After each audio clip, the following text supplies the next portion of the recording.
জাতীয় পার্টির কারাবন্দী প্রার্থী গোলাম কিবরিয়া টিপুর পক্ষে নির্বাচনী প্রচারণায় অংশগ্রহণ করেছেন তার মেয়ে হাবিবা কিবরিয়া।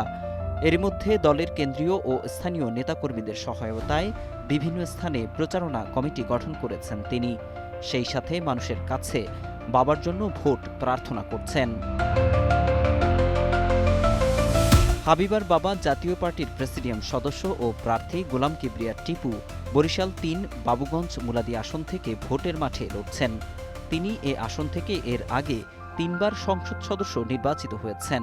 বাবার পক্ষে দলীয় প্রতীক পেয়েই মুলাদিতে যান মেয়ে হাবিবা কিবরিয়া। হাবিবা জানায় তার বাবা কারাগারে বন্দী থাকলেও প্রচারণা চালাচ্ছেন তারা, তবে তাদেরকে সমর্থন দেওয়া হচ্ছে না বলেও দাবি তার। সন্দেহজনকভাবে ওনার নামটা দেওয়া হয়েছে এবং ওনাকে প্রত্যেকটা মামলায় কিন্তু জামিনও করানো হয়েছে, কিন্তু আমাদের প্রতিদ্বন্দ্বী চাচ্ছেন না যে উনি মাঠে থাকুক এবং ওনার আইনগতভাবে একটু পেশি শক্তি ভালোই, এজন্য উনি যখনই আমরা জামিন করাই সাথে সাথে আরেকটি মিথ্যা মামলা দিয়ে দিচ্ছে। তো আপাতত আমাদের হাতে একটি মিথ্যা মামলা আছে, বাকি সব কিছু থেকে উনি জামিন পেয়েছে এবং যে মিথ্যা মামলাটি আছে সেটার জামিনের জন্য আমরা বিগত কিছু দিন ধরে চেষ্টা করছি, কিন্তু আমাদেরকে আসলে ওভাবে সাপোর্ট দেওয়া হচ্ছে না।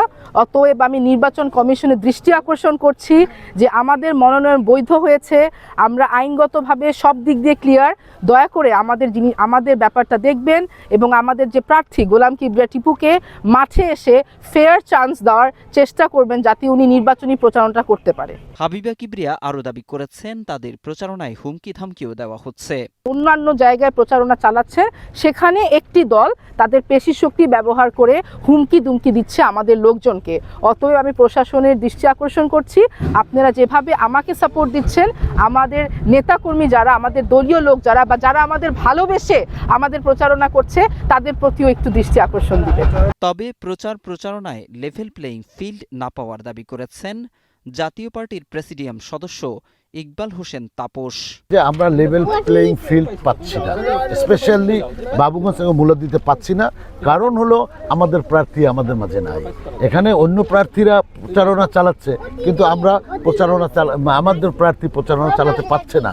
তার মানে আমরা যে খেলাটা খেলছি সেটা আমাদের গোলকিপার ছাড়াই আমাদের গোলপোস্ট শূন্য অবস্থায় আমরা খেলাটা খেলছি। কিন্তু আমি যেটা বলতে চাচ্ছি, সরকার যদি এইটা মানুষের সামনে যে তারা নিরপেক্ষতা বজায় রাখছে এই প্রমাণস্বরূপ যদি গোলাম কিবরিয়া টিপুকে আমাদের সামনে ফিরিয়ে দিত, তাহলে আমরা বলতে পারতাম যে আমরা লেভেল প্লেইং ফিল্ড আমরা পাচ্ছি। জাপার প্রেসিডিয়াম সদস্য টিপু বরিশাল ৩ আসন থেকে 2008-2018 এমপি নির্বাচিত হয়েছেন এবং 2024 সালে জাপার প্রার্থী হিসেবে আওয়ামী লীগের সমর্থনে নির্বাচিত হলেও গণঅভ্যুত্থানের পর সংসদ বিলুপ্ত হওয়ায় সংসদ সদস্য পদ হারান। এরপর 2024 সালের 15 নভেম্বর থেকে কারাগারে রয়েছেন টিপু।